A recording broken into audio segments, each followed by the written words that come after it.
जालना जिल्ह्यातील घनसावंगी तालुक्यातील घनसावंगी ते आंबड रोडवर भीषण अपघात झालाय।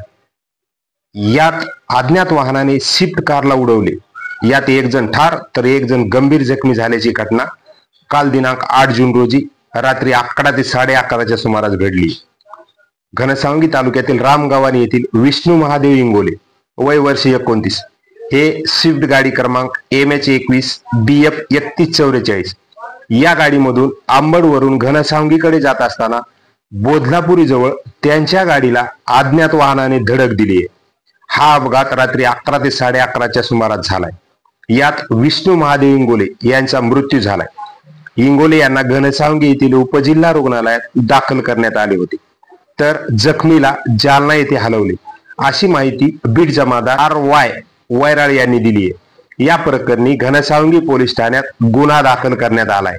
पुढील तपास पोलीस करत आहेत।